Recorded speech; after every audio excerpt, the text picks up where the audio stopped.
Welcome to Put Your Block Horror Podcast, where we exhume horror movies from the past and cut into what makes them so delectable. I'm Kane. I am JD. And I'm Joe. And today we're going to be throwing American Psycho onto the slab and carving up our favorite portions to force feed to you, our unwitting victims. If you enjoy the taste of these feasts of fright, then give us a like and subscribe. Be sure to click the bell. Also, run over to our website, wegiveYouBrainworms.com. It's a good website. This will allow you to take a look at the other things we're doing, as well as link you to our Patreon and our Discord community. And real quick, if I can cut in, if you're listening on, God damn it, on Spotify That's harsh. So harsh, Kane. Or a podcasty kind of app, it would benefit both us and you for you to check out the Brainworms Presents YouTube channel and like and subscribe and click the bell. How will that benefit them? I mean, it wouldn't really. It would only because they would also be notified about anything, Brainworms, our partner podcast uploads, and also any other projects that we get up to that aren't on the Butcher Block Spotify channel. So essentially, the real winners of them going to our YouTube channel and liking and subscribing is the real winners are us. Oh yeah, it's totally for our benefit. Okay, yeah. Let's just call it like it is, Please go to our YouTube, Brainworms Presents YouTube. You can get to it through our website, and then just subscribe, like all of our videos, comment, talk about how you can't wait to send those interesting boils or rashes, like pictures of those to JD and the Instagram. It's all good. That's where I was headed next. You beat me to the punch, so thanks for the help. Right on. You're welcome, buddy. You know what? I'm sorry. I'm going to have to call it a night. I have to return some videotapes. Good call. Good call. JD and I will take over. Yeah. Yeah, so, well, real quick, first, I'm going to just go ahead and throw in that American Psycho was released January 21st of the year 2000. Nice. Yes, thank you. Fairly new for Butcher Block. It had a screen time of 101 minutes.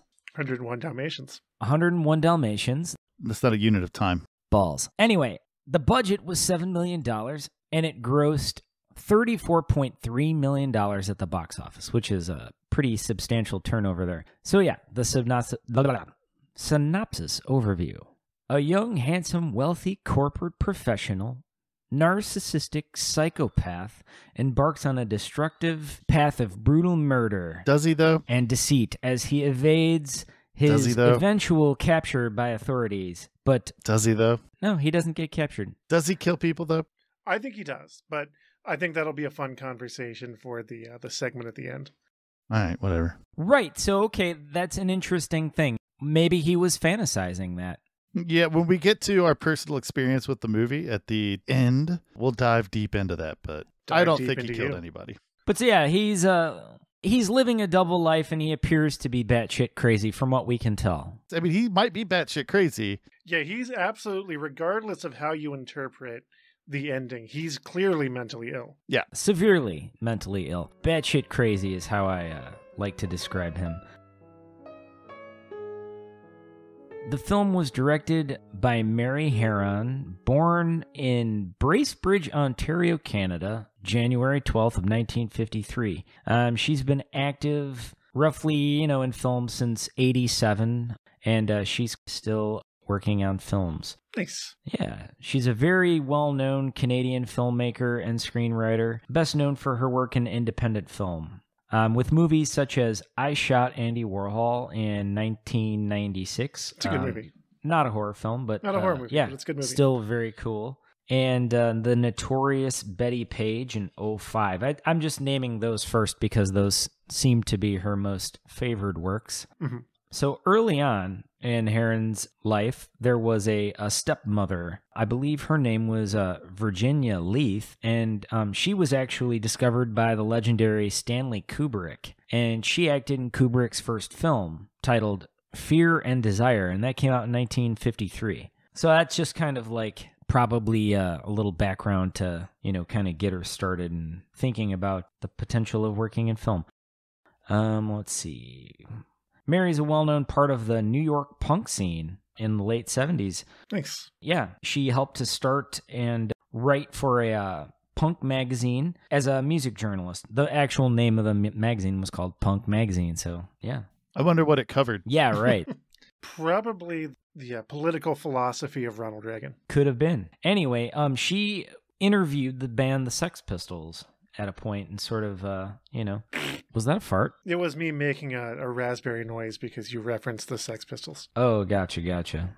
Very good. So yeah, really, I would say American Psycho was her main horror film, horror comedy-ish, if you will. I thought, that's how that film is written about. It's always sort of like black comedy is sort of attached to it, but there were a lot of funny moments, I guess, but there were also a lot of like really gory moments, and then a lot of moments of just really cringe-worthy stuff that wasn't funny to me. Yeah, that was just cringy. Yeah, a lot of cringy. But anyway, her only other horror title is called The Moth Diaries, which came out in 2011. Cool title. Yeah, written and directed by Mary. Would you like to know who produced American Psycho? No. I would. Fuck you, Joe. I'm not really interested in that. And then once you tell me who produced it, guys, I'm going to have to run.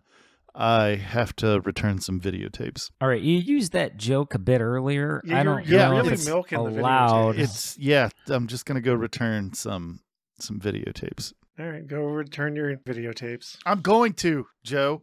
I just said that. I was going to return some videotapes. Well, Kane, realize this: if it's cold in your apartment, it's always 90 degrees in the corner. Anyway, since we're telling I'm out of here. You're inferior not out. jokes, I know where you live, Joe. I'm just gonna paste my notes over and just leave No. because I can't even with you two. Yeah, you can. we're attached at the hip. We belong to each other. We belong to the night. We belong to the thunder. We do.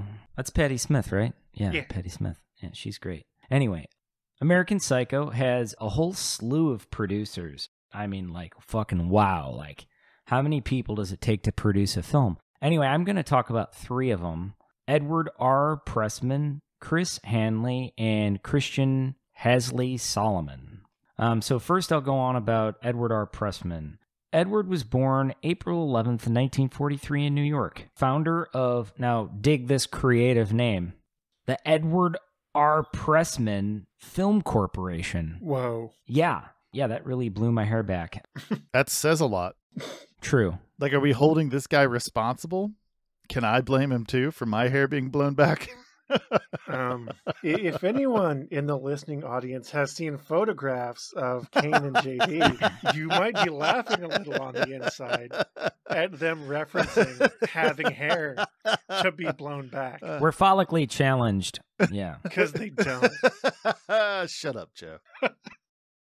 Sure. So, that stirred me all up. I don't know what else to say now. I have that effect. Are you all stirred up? It's time JD? for me to unplug my microphone and lay down. Twitter pated over there? No, it's good. Put some pants on and get to it, buddy. We need to know about the No, rest of these producers. you know me. I never wear pants while I podcast. I know. It's not part of the game for me. Wait, just out of curiosity, well, I'm not going to go into detail, but when we do the thing in October and we're physically recording in the same room, I'm not going to wear pants for that. Why would I do that? I was just it's checking. Not part of the deal. If I'm sitting in front of a microphone, I'm not wearing fucking pants.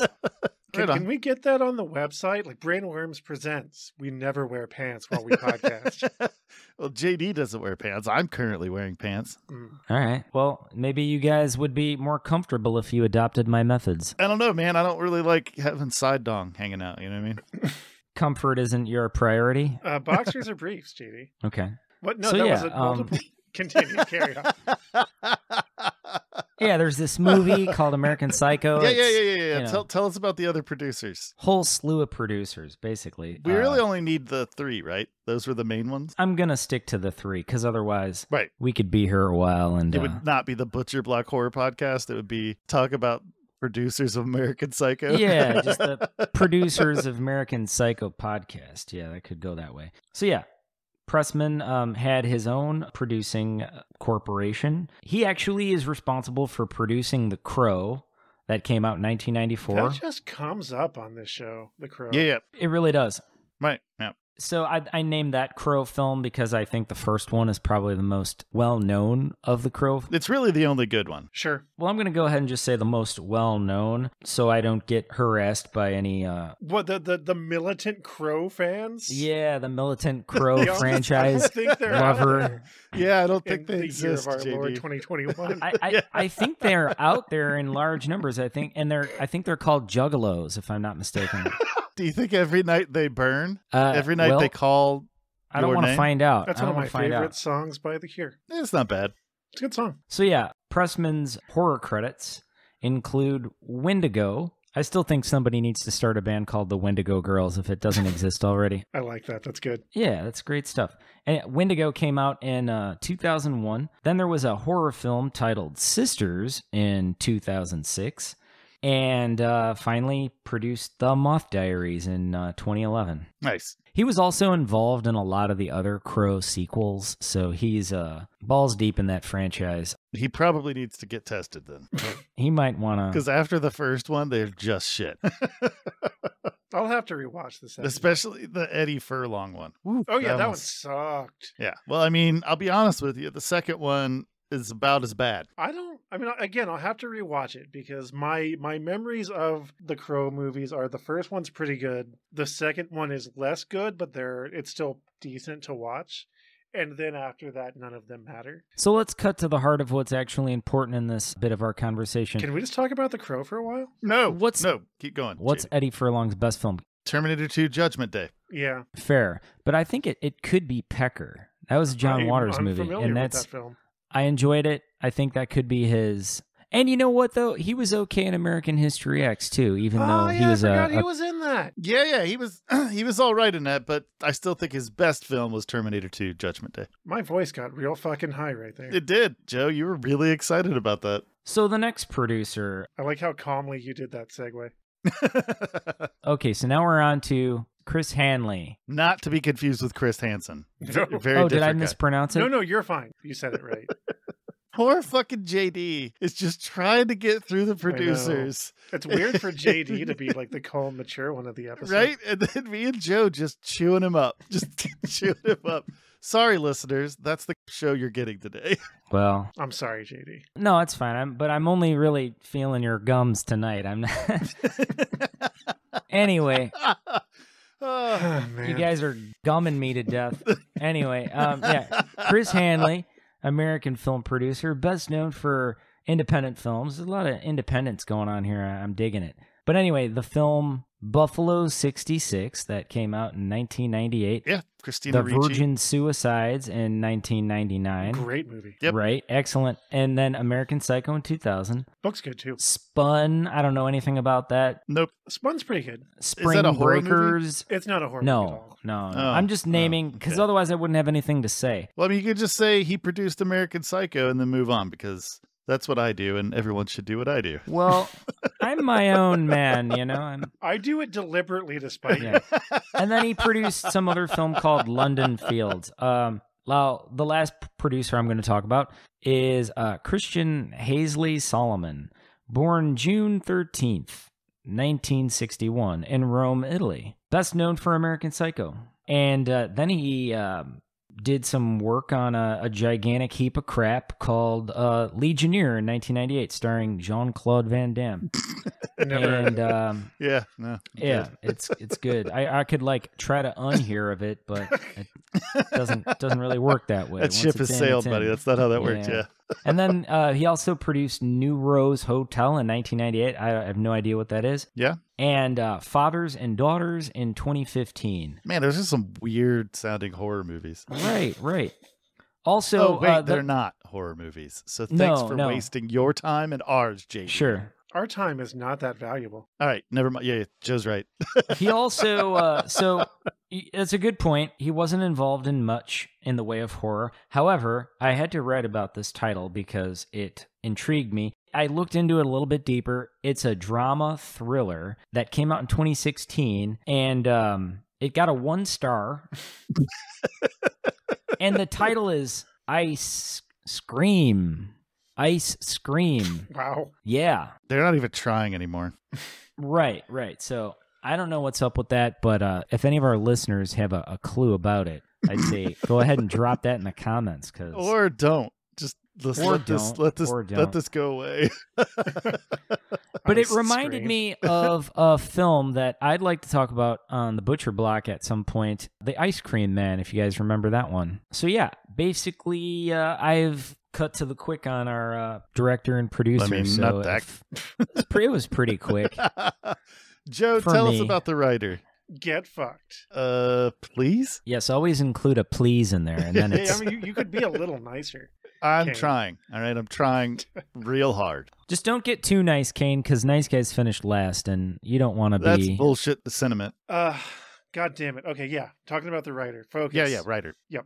This movie was based on a novel by Bret Easton Ellis, born March 7th, 1964. He's an American author, screenwriter, and director. He considers himself to be a satirist of society and popular culture, specifically dealing with kind of capitalism and a lot of that kind of thing. And his thing is, his kind of trademark is talking about just extreme shit in a very sort of flat, detached voice to make it more shocking by proxy because it's being described in a very calm way. Like a casual description? Yeah, much like the narration of American Psycho. Right. The closest thing he's got to horror outside of American Psycho is his meta ghost story novel Lunar Park, which is pretty good, but nothing else he's done is terribly horror adjacent. The screenplay was co-written by Mary Harron, the director, and her regular collaborator Guinevere Turner, who also cameoed in the film as the character Elizabeth. And was great. And was very good, yeah. The Whitney Houston scene is my favorite. So good, so good. You listen to Whitney Houston and you own multiple albums? So good. Guinevere Turner was born on May 23rd, 1968 in Boston, Massachusetts. So she's a Gemini. That's what you were basically saying. She's I guess, a Gemini. I don't know. Okay. Astrology's not real, JD. Astronomy is. Astronomy is. Astrology is not. And she spent the first 11 years of her life raised in various communes as part of the Lyman family, who were devotees of Mel Lyman and who believed they would eventually live on Venus. She insists that the Lyman family is not a cult. Of course. But they seem like a cult to me. Well, I mean, generally, active cult members don't think they're in a cult, Joe. That's true. It's true. But she got out of it when she was 11. Good on her. Good on her, yeah. She insists that they weren't a cult. So do what you want with that knowledge. Yeah. It's good to leave cults, people. Yeah. If you find yourself in a cult. Just liberate yourself from the cult. Walk away. Saying. Just walk away. Yup. This PSA, free of charge, baby. Yeah. If you realize that you're in a cult, go ahead and get out of there. Yeah. We're here for you. Real quick, I know this is not about the movie, but can we have maybe like 5 things that might suggest that you're in a cult real quick, just for my own personal gratification? Sure. If you have some kind of a supreme leader who has some crazy ideology about like you're all going to Jupiter when you die, or something like that, that's a good place to start. Yeah. Specifically, if you're asked to turn over your wealth and possessions to that's this the cult leader. Second one. That's the second one. Yeah. If you're asked to recruit people to join your church, who are then asked to turn over their worldly possessions, it's a good sign that you're in a cult. It's either a cult or a multi-level marketing scheme. What's the difference, really? If you're asked to drink someone's blood? I mean, there's a lot of things that could be, JD. It's not specifically a cult then. Yeah, you could just be edgy goth teenagers. Like there are a lot of possibilities. If you're asked to move to a jungle in South America away from your family, yeah, it's a bad sign. To live amongst other members of this group that you've joined, you might be in a cult. Specifically, if the structure that you're asked to move to is referred to as a compound. Yes. Probably a cult. Yeah. Or if a place is named after the aforementioned charismatic leader. Sure. And if the leader comes up with a reason why it's a good idea for him to have sex with everyone's wife. Yeah. Telltale signs. I think we've covered it. But the Lyman family was definitely a cult. Yep. definitely don't join a cult. Yep. Guinevere Turner's horror credits include, as a writer, Blood Rain, which wasn't very good, but it's a good bad movie. It is a good bad movie. Claret 16 are her only horror credits as a writer. She also co-wrote The Notorious Betty Page. Okay, nice. With Mary Harron. She's done as much acting as she's done writing, and she appears as an actor in the horror film I Am Fear and the satirical comedy horror television series Crazy Bitches, which I'm unfamiliar with. Yeah, I've never heard of that. But sounds interesting based on the research I did for this. Okay, yeah, that sounds cool. Excellent. We got anything else on Guinevere Turner? No, that's all I got. That was actually more than I expected because of that cult diversion. What about cinematographer? You want to tell us something about that? Yeah, I would like to. The cinematographer? Cinematographer, yeah. All right, there we go. I'm playing your game too, JD. We all took a shot at it. We're just trying to pronounce it correctly. That's all. All right, let's make me pronounce some Polish words. That's going to be fun. The cinematographer is Andrzej. Andrzej. There aren't enough vowels in that word. Andrzej Sekula, born on December 19th, 1954 in Wrocław, Dolnośląski, Poland. Wait, what was it again? Wrocław, Dolnośląski, Poland. Now, I'm not of Polish descent. I don't speak a language aside from English, and I do that pretty poorly. Sure. But that was painful for me to even listen to, Joe. I mean, I pronounced it pretty phonetically. Okay, that's cool. Dolnośląski is... Yeah, what do we know about this guy? I don't care anymore. Joe, why don't you go ahead and return some videotapes for me? I'm going to go return some videotapes, and then I'll come back and tell you about Andrzej Sekula. Okay. He's a Polish cinematographer and film director, known mostly for his work in the 90s. He seems to have kind of dropped off after that. He trained at London's National Film School, then immigrated to LA, where he worked on mostly short films before he hooked up with Quentin Tarantino and worked on Reservoir Dogs. Nice. He made his directorial debut in 1998 with the film Fait Accompli, which I don't think is a horror movie. I'm sorry. Great. Thanks for wasting our time. His horror credits include the 2007 film Vacancy and the upcoming film While We Sleep. Okay. And it seems like, and this is an aside, but it seems like doing research for movies that, the current unpleasantness has pushed a lot of movies back into the future. Because that keeps happening with doing research on cinematographers and writers, like coming across stuff that is coming out like 2 years from now. Yeah, because they were supposed to come out last year. Yeah. So that's interesting. And he also worked on Rage, the Nicolas Cage film. Oh, nice. Not a horror movie, but okay, worth mentioning, I feel. You keep just adding on to the waste of time. Cool, yeah. Cube 2 Hypercube, which is dumb but fun. Yeah. And he also worked on Pulp Fiction, which is actually worth mentioning. Okay. The cinematography in that movie is very good. Well, I mean, the cinematography in American Psycho was really good. It was. And uncomfortable, which was what it was supposed to be. Yeah, there was some fun camera work. What else do we know about the cinematographer, Joe? That's all. All right. Well, then I guess I should probably move on to the actors. Yeah, do it. Kane's turn. My turn. Actually, guys, I'm not going to be able to do this. I have to go return some videotapes. Just going to keep pounding that spike into the ground, aren't you? That horse is just boned. It's starting to bloody my knuckles. That's all I'm saying. Kane's going to wind up like Phineas Gage. He's going to hit the spike into the ground, and it's going to shoot back up through the roof of through his lower palate and out the top of his head, and it's going to sever his frontal lobe. And what? I don't know. Talking about pounding spikes into the ground, so I started talking about Phineas Gage. Never mind. All right, sorry. So Christian Bale, definitely a Chad. And his face was hella fucking gelatinous in this film. Yeah. There were moments. Very glossy. Yeah, he was very glossy and very moist. Yeah. Born in Haverfordwest, Wales on January 30th, 1974, he got his first starring role at age 13 in Steven Spielberg's Empire of the Sun. American Psycho is really the only horror film he's done to date, so I don't care, so we're just going to move on. He's been in a lot of good movies, though. Don't care. All right. Next, we're going to move on to Willem Dafoe. Friend of the podcast, Willem Dafoe. Yeah, friend of the podcast, Willem Dafoe. He doesn't need anything. He's good. He doesn't need anything. He doesn't. He doesn't want your fancy water. Yeah, he doesn't need anything. Detective Don Kimball. He was born in Appleton, Wisconsin on July 22nd, 1955. He's one of 8 children. Wow. He began his career in 1979 when he was cast in a supporting role in Heaven's Gate. Not that Heaven's Gate. He was only present for the first 3 months of the shoot. It was an 8-month shoot, and almost all of his scenes were cut.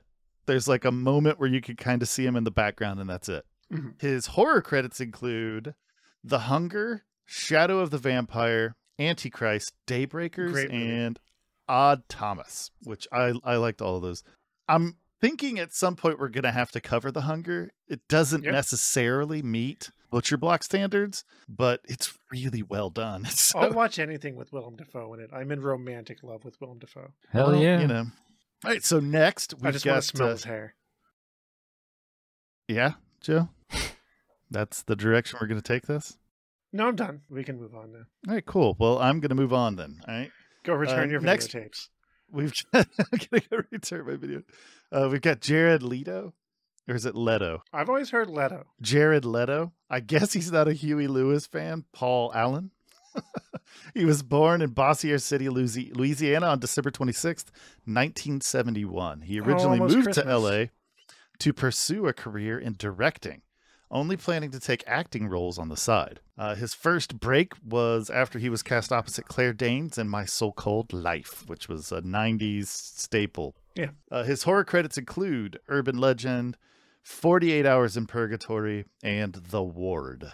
Next, we got Josh Lucas. So there was a lot of like random white dudes, like rich white dudes. Yeah. I didn't grab all of them because I didn't care. Sure. But this guy was just another Chad. Yeah. He was born in Little Rock, Arkansas on June 20th, 1971. He grew up traveling the South with his parents, who were anti-nuclear activists. Huh. He lived in 30 different locations throughout his childhood.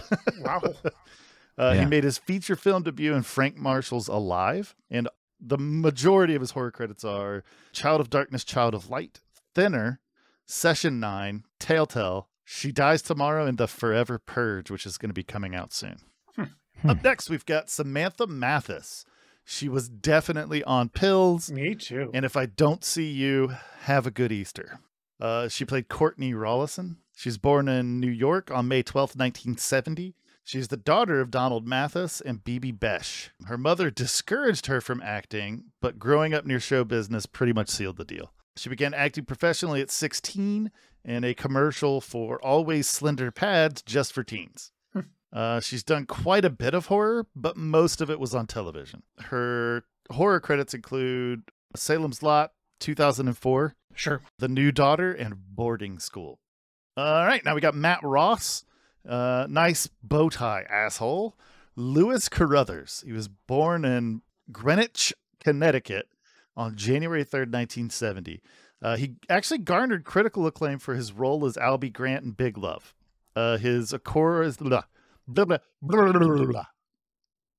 His horror credits include American Psycho and Rose Red. Rose Red was a lot of fun. Rose Red was good. Yeah, I liked it. I really enjoyed that flick. All right, so Cara Seymour. She should have actually called the lawyer instead of getting back in the car.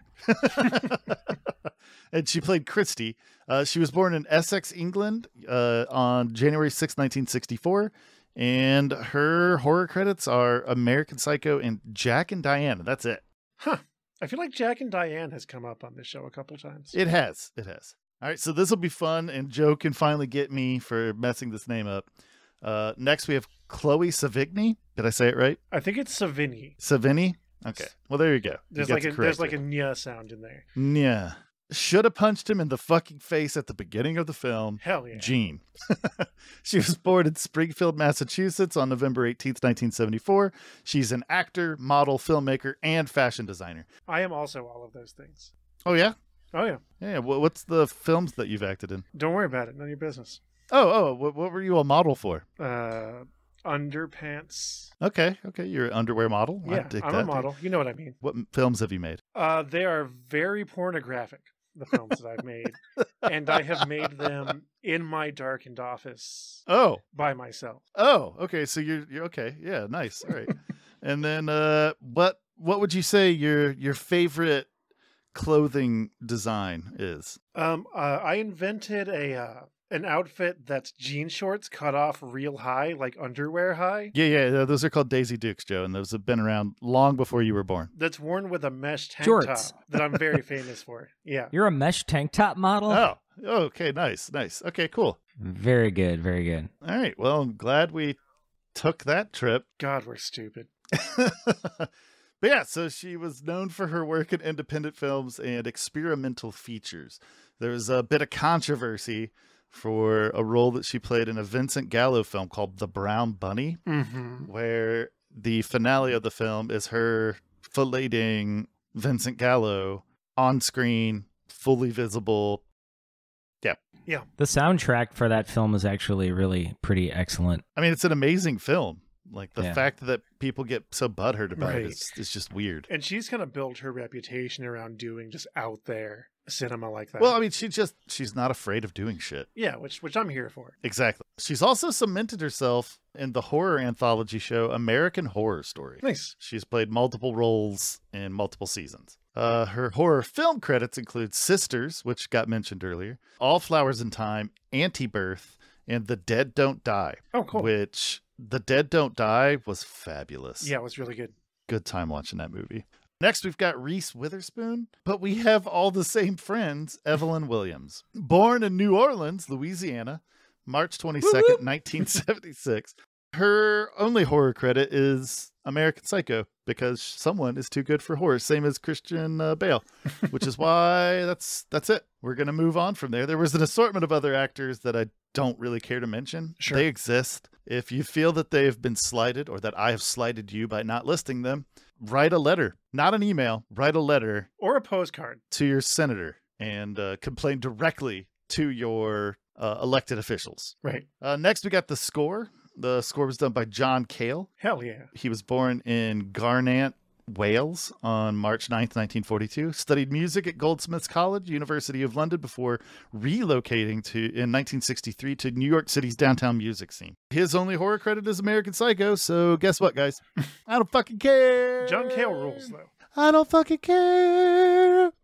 I don't fucking care. Fuck off with you're only doing one horror movie. All right, that's good. JD, why don't you talk about the special effects? Nope. All right, so yeah. Wait. Jid, no, wait. You can't just say no. Okay, you got it, babe. No, you got to say that you have to return some. Don't let him tell you how to live your life, JD. Let me wind up toward that on my own, okay? I have my own plan for when that's coming. All right, that's fine. Just be patient. Tell us about the goddamn special effects, JD. JD, tell us about the effects and how special they were. I don't care about the special effects. I'm out of here. Just be patient. Shut up, Joe. Shut your fucking They were mouth. done by Michael Cavanaugh, born at a place in time. No relation to Judge Kavanaugh. Hopefully not. Oh, stop it.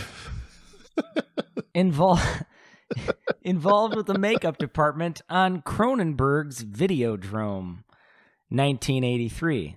Classic. Very classic. He did the special effects for The Boondock Saints, and then back to horror with The Dead Zone in 1983. Ooh, yeah. Deadly Eyes in 1982. Worked as the special effects assistant on our old favorite, Spasms, in 1983. Nice. Hell yeah. Yeah. Fucking Spasms. Yeah, so he had the pleasure of meeting Oliver Reed, and probably getting punched in the face by him. Yeah, I'm not sure if Kavanaugh was responsible for Viagra Vision or that miserable snake on a stick. Yeet that fucking snakehead across the room. Watch it go, baby. Yeah. Watch it go.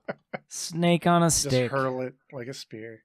Yeah, like a javelin, like a wiggly snake javelin. That's all. But basically after that, I think, I don't know, I've had enough of this guy. Because he was involved in Spasms? Yeah, I mean, I don't see a point in continuing to talk about him because it just doesn't feel right. I mean, I don't see the point in any of this, but I keep doing it. I feel strongly about what we're doing, but just this particular artist, I'm kind of... No, I got So you. we could roll to our personal opinions of the film, our experiences, and that would be great. Whoa, whoa. Slow down, buddy. Yeah, it's weird for you to be so brief about special effects. I mean, that's fine. I guess the blood just didn't cut it for JD this time. I thought the blood looked pretty good on screen. I did too. Yeah, I thought it looked great. I mean, I thought it looked like something you'd put on like a fucking pastry. Like it looked like a toaster strudel, like the blood jam. in this movie looked awesome. Yeah, the blood in this movie was great. JD, I think we were just spoiled by Evil Dead. I'm spoiled. What happened. I think that's what it is. Joe, let's just talk about your personal experience with the movie. Yeah. There was implied, like, I mean, the violence was there, and I think a lot of the actual gore was more implied. I mean, it's probably a good thing. You don't need to really see somebody's head get sawn off. Yeah, I feel like this movie was upsetting enough just on its face that if they had shown, like, the kind of, like, horror tier, like, ripping out intestines, it would have been extreme, I think. Maybe. Yeah. And there was, like, maybe a few prosthetics, like when he ripped open the refrigerator door and there were heads in there. And sure. I mean, I was surprised that he didn't knock first because there could have been a salad dressing. God damn it. I quit. Nah, you can't. You guys, I got to go return some videotapes. You're going to have to replace me with, like, Chris or David or somebody because I'm the fuck out of here. No, it's not going to happen, Joe. This is your home. This is what you do here. Fine. All right, let's wind it in. What are we doing? Oh, yeah, I'm telling you about my personal experiences with this film. I had kind of an arc in the, like, early to mid 2000s where I got heavily into, underground movies and independent films that kind of led to me being the obnoxious nerd that I am today. And it was back when, like, Blockbuster Video was open. Okay, yeah. And we would just go and, like, me and my weird cigarette smoking friends we wouldn't smoke in the Blockbuster, obviously, you're not allowed to do that. Would just go like, this looks weird, let's watch it. And anyone who's in the age bracket to remember when video stores existed, like, do you remember, like, they would have the table of movies that either no one rented or had their rotation, so they were just selling the tapes for $3 or $4. Oh yeah, I remember that. Yeah. And we found American Psycho in one of those and just took it home and watched it and had it was a great movie. And again, it was when I was, like, dark and edgy. So I was like, yeah, this is fucking awesome. This is so good. And it's saying all this shit about capitalism. This is great. And I continued to enjoy it to this day, although probably not to the same extent. Right. Yeah. I don't know. I ran out of steam there. I guess that's... You did. Yeah. You just kind of dropped off, didn't you? Hit a wall, yeah. Yeah. Okay. That's really my narrative with American Psycho. I like it. I still think it's a good movie. You know what we forgot to really say at all? What's that? That the reason why we're watching American Psycho is because we're doing a block of movies specifically made by female filmmakers. We mentioned it last week. But we didn't mention it this week. Kane, why you like this? All right, so real quick. If you're listening to all of these episodes out of order, first off, what the fuck's wrong with you, psychopath? I mean, bear in mind that a lot of people are listening, have their Spotify or their Stitcher set to newest episodes first. All right, well, yeah. Well, we decided that the next 4, after we finished Evil Dead, of horror movies we're going to cover were directed by women. Yep. And in this case, written and directed. Yeah, because women do not get enough, or at least they did not in the era that we're covering. They did not get enough. They still don't today. Let's not fucking kid ourselves. There's not enough horror movies spotlighted of women directors. So that's what we wanted to do. We wanted to spotlight some movies by women directors. Right. And yeah, that's all I got, Joe. All right. I apologize for not saying it at the beginning of the episode. We should have done it at the top of the episode. Yeah, well, I'll do it tomorrow. After you return your videotapes? After I return my videotapes. Yeah, okay. But yeah, and if I want to throw anything out to the commenters, and I feel like we're going to have a conversation about this. We are. But what's your belief in terms of what the ending meant and if it was happening in Patrick Bateman's head or what's going on there? Because I have my own thoughts about it, and I've talked to other people about it over the years. But I'm curious what the listeners might think. Excellent. JD, why don't you tell us about your personal experience with the film?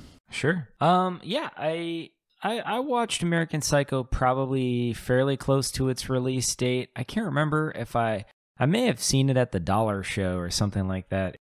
I was very, at the time, surprised by, I feel like as I've continued to digest different brands of horror throughout, my lifetime, I've always been kind of like surprised by where things go in a film. And I feel like this was one of the first times where I can remember feeling very cringy in a horror film for other reasons other than it's horror. There were some things in this film, like just the way Patrick Bateman spoke to his secretary and like different things like that. I can kind of, pick those out in my memory as, I don't know, it was just stuff that kind of was distracting from the fact that I was watching a horror film. But I think it was there to help, really paint the portrait of that type of character. And like, I do remember feeling at the end of the film, like, and still even after watching it, with you both, I was a little on the edge of confusion where, I wasn't unsure if, he had actually murdered anyone. Well, I mean, once we go over my personal experience, we're going to specifically focus on that. Mm-hmm. Like, we're just going to debate that, just the three of us. We're going to debate about it. Just talk about it. Just have it out. Talk about it. Will it be a master debate? Oh, wait, you were making a joke. Hold on a second. You can edit this. Right? We've all had our turns today. Joe, that was great, buddy. Making bad jokes. Oh, jeez. Man. Wow. Glad that happened. You know what? I need to go return some videotapes. We're so funny, though.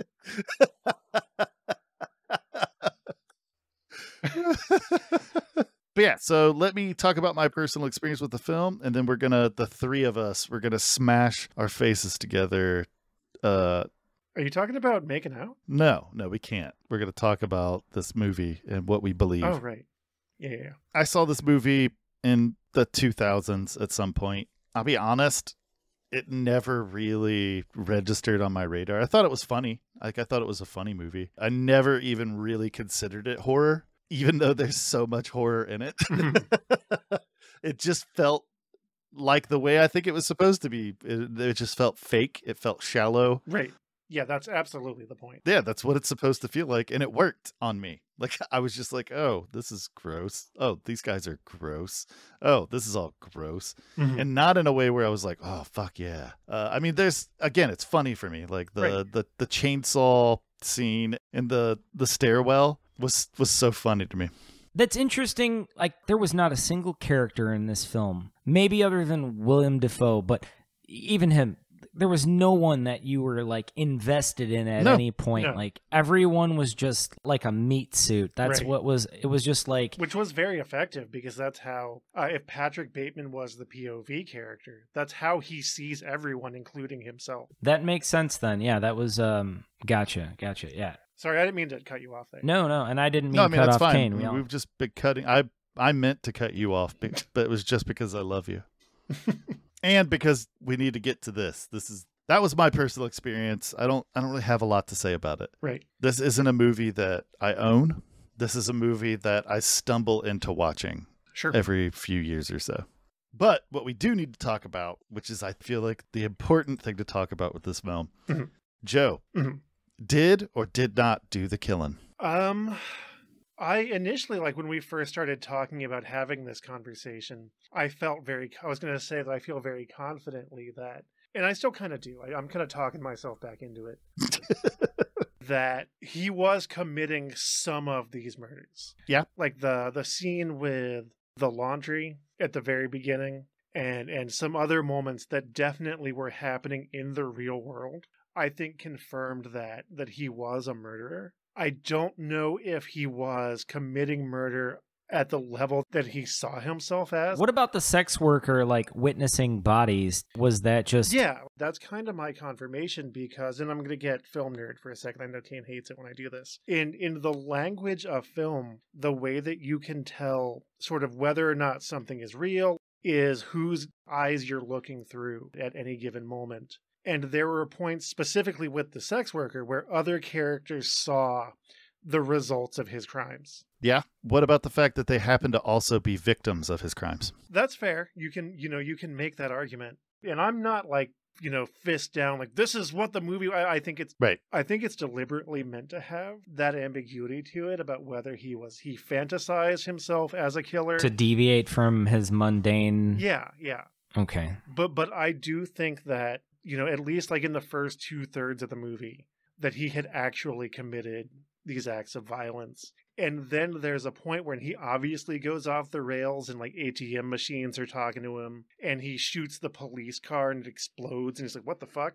Where he's gone off, he's completely detached himself from reality. Do you think he murdered the homeless man and his dog? Probably, yes. Yeah. And that's my read on it. And it's telling of this shallow world that him and his rich white guy friends occupy, that he continued to exist in a world where he was committing these crimes.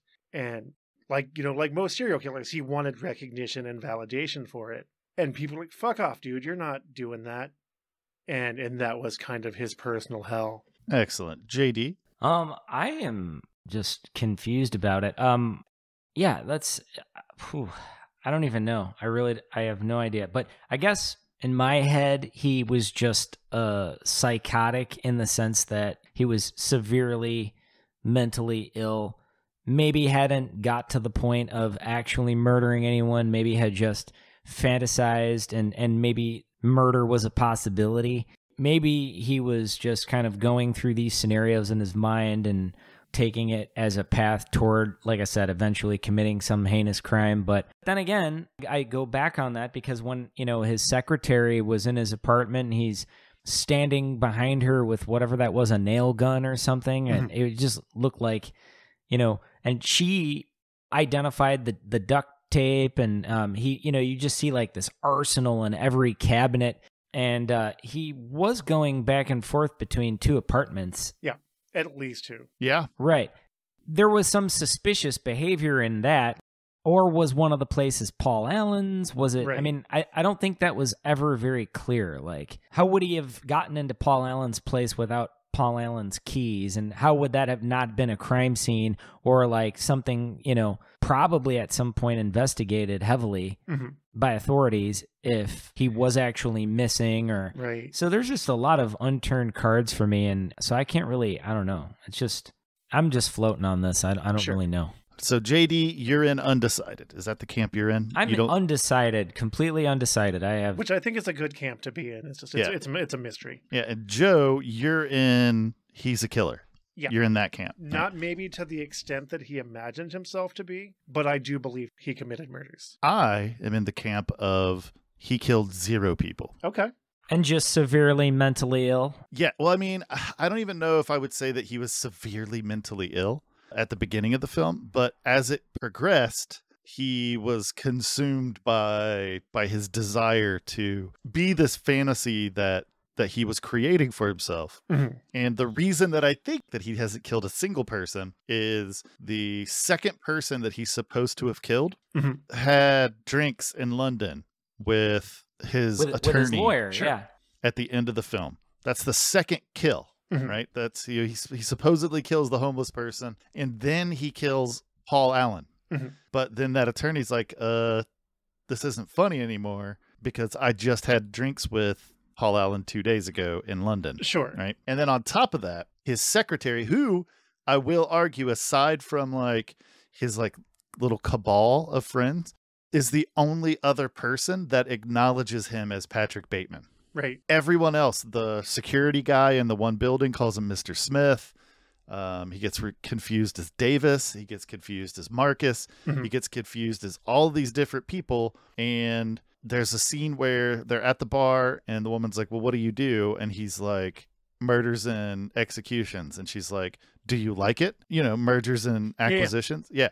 I don't think that he was a killer. I think that he was fantasizing. And the reason that I think that he's not a killer, I mean, there's a bunch of reasons why, but the thing that really cemented it for me is the fact that his calendar at the end of the movie, when the secretary's flipping through that, when Gene's flipping through that, all of the crudely done drawings and whatnot are like a kid fantasizing about things, right? Like drawing boobs and, penises and stuff like that. And Paul Allen's apartment wasn't Paul Allen's apartment. there were no bodies. Like nothing about it looked like the thing that he was expecting it to be. But now that we're firmly in our camps, JD is undecided. Joe, he's definitely a killer. I'm in he's definitely not a killer. So Joe, why do you think that he's a killer?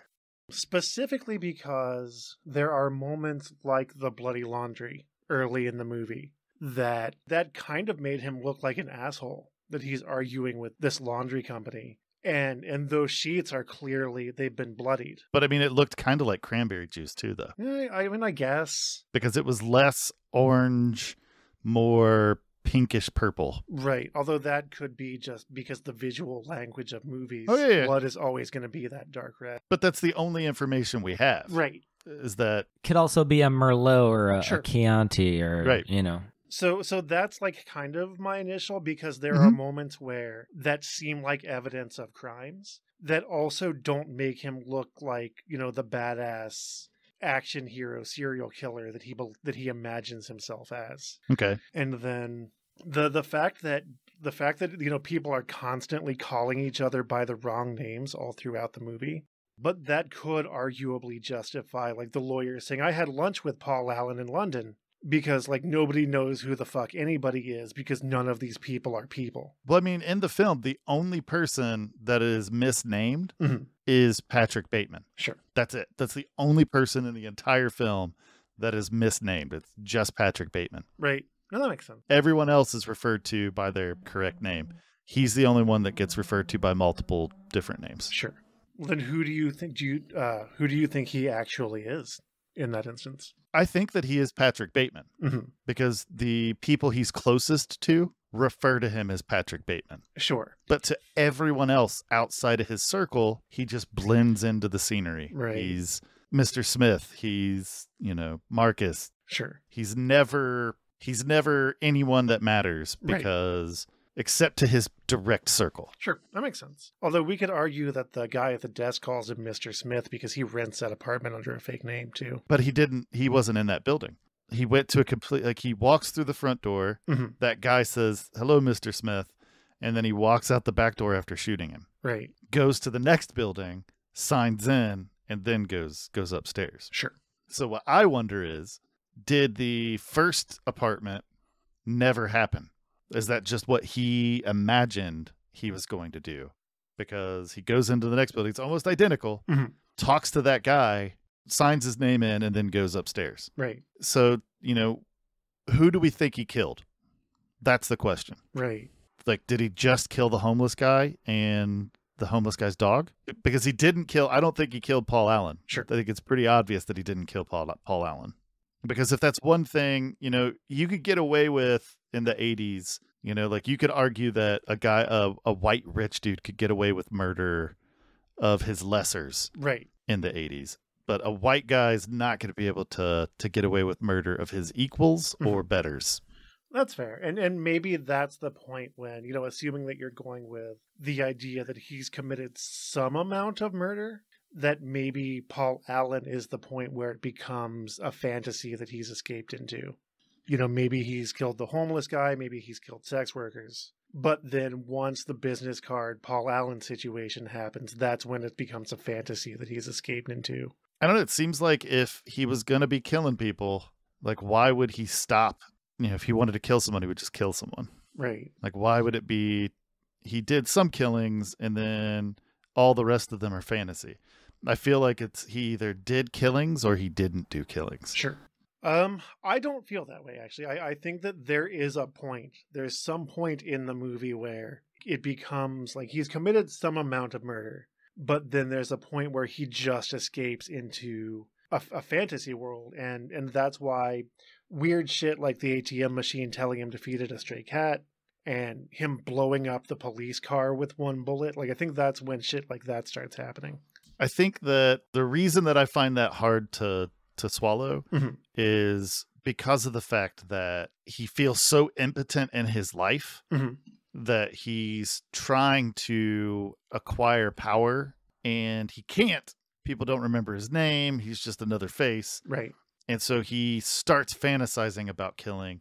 It doesn't make sense to me that he started doing killings and then got crazier. And instead of continuing to do killings, he just fantasized about killings. That's it fair. makes way more sense to me that he's felt this impotency and lack of power and decided, or lost it. And when he lost it, he started fantasizing about doing these killings. Sure. But none of them actually happened. Kind of pointing to the fact that he doesn't matter and that, he's not, he's not going to kill anyone. He's just going to keep being this faceless person that exists in the business world. Right. That makes sense. I see where you're coming from. Yeah, because it's very difficult for me because the first time I watched the movie, I thought he was a killer. Even at the end, and I was just like, oh, this just got real trippy and, kind of dumb. But, watching it as I got older, it was like, no, I don't think he ever killed a single person. Sure. Because, number one, even in the 80s, like, you can't go on a killing spree and not get caught. Right. Like, you're not going to kill a bunch of people and not end up in prison. It's just not going to happen. Sure. You're going to get caught and you're going to go to prison. But then on the other side of that is like having the sex workers come over and videotape the sex while he's staring in the mirror the whole time he's having sex. Right. I think just classic narcissist. Exactly. Yeah. But I don't think that he killed anyone. Sure. I think that was a fantasy that he was jerking off to. What do you think, listeners? Answer on a postcard. Well, I mean, I want to know, JD, are you still in the undecided camp, or have Joe and I swayed you to our camps? I think I'm teetering toward just severe mental illness, but that could still include some murder. So, listeners, why don't you let us know what you think? Have you read the book? The book is very good. After reading the book, you were like, no, he's definitely not a killer. Or, right. Oh, he's totally a killer. Let us know. Yeah. The book's a little more successful, I feel, about painting that ambiguity of did he do it, did he not do it, than the movie is. Okay. Anyhow, if you watch American Psycho, let us know what you think. You can find us at WeGiveYouBrainworms.com, as well as most places that podcasts live. It would also be very, very cool of you. This is mostly for Joe, because we love Joe and we want Joe to feel accomplished and happy. It's for the channel. It's for the brand. But if you're a Spotify, Stitcher, Apple, iTunes, whatever podcast listener, and you're like, man, these guys aren't half bad. I don't throw up all over myself while listening to their podcast, nor do I become violent and break the listening device I'm using. Go to our YouTube and, engage with us. Send us a message, comment. You can't send DMs on YouTube, I don't think. Oh, you can't? I don't think so. I don't know why you want to. I mean, it would just be funny. Well, then just give us a comment, like, follow, subscribe. That way we can hit some mark that has a thing, that does a thing. Hey, like, guys. follow, and subscribe. Oh, yeah, click the bell. Guys. Yeah. I gotta go. I gotta go return some videotapes. Everyone was just like a meat suit.